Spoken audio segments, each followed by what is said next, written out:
I can't believe it. I can't believe it. I have to take my glasses off on this. There is actual progress being made with Russia and Ukraine peace talks. How many months in is that? And to be fair, this is actually pretty quick. Now, it's not the 24 hours that Trump claimed, or at least exaggerated. But, in 3 months, that's pretty damn quick when it comes to peace talks. Now, I'm not saying they've got something definitive, but there is some progress being made, and it's on the news. So it's clear there have been some messages put out there to the general public. And in Russia can forget about the Kherson region, and the Ukraine can forget about Crimea.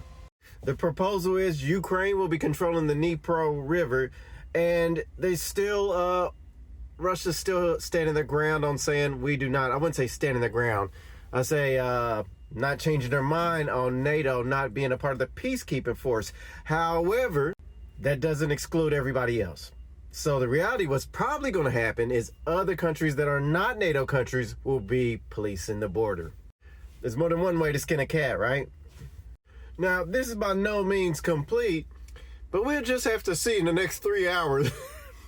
Not even funny, but it kind of is, because you'll say something, and then the next thing you know, yeah, the opposite happens. So we'll give it about 3 or 4 hours, maybe 24 hours, and see what happens in regards to Russia and the Ukraine. And if this is what it says it is on the packaging, then you better believe that most of the networks that are Trump's favorites are probably going to be really quiet about this. Just saying. Push it to the side, like, I'm going to go get some ice cream. And, I got to have some chocolate sprinkles. Parliament combat! I have bared witness to the most epic debate in Parliament I've ever seen in my natural life. I mean, bruh, they were going, well, I wouldn't say toe-to-toe. I have to give it to Badenoch. She wiped the floor with Starmer. I'm just going to say it. She wiped the floor with him.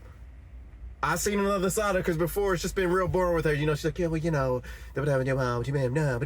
this time, no. She said Keir Starmer ain't got no balls. That's what she said. That's what she said. I was like, what? And she's kind of right. Because every single question, she started asking him just regular basic GCSE questions. And he was like the artful dodger, man. He was dodging questions better than Kamala Harris, though. He made dodging questions look good. That's how I was like, Kamala, you need to step your game up. It's a must-see. Just look at the highlights of the Starmer-Badenoch battle. I guess you could write that in YouTube. But yeah, it was fire. I can't believe I'm saying that, bro. And the crowd, they always crack me up in Parliament. Yeah! Yeah! It's hilarious. That never happened in American politics.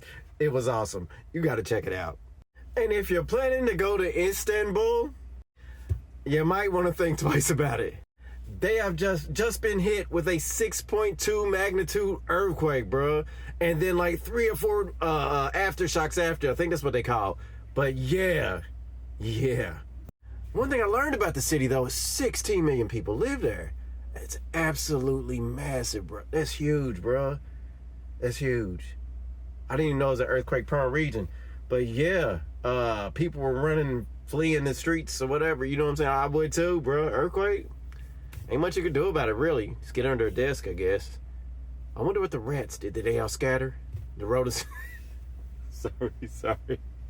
Because, I've been watching a lot of stuff about Birmingham and the bins, you know what I mean? And it's kind of in my head. But yeah, I did not know there was an earthquake-prone region. And yeah, the footage is, it's incredible to watch, and not in a good way, I would say. Not terrible, but it's an eye-opener. Anyway, y'all take care.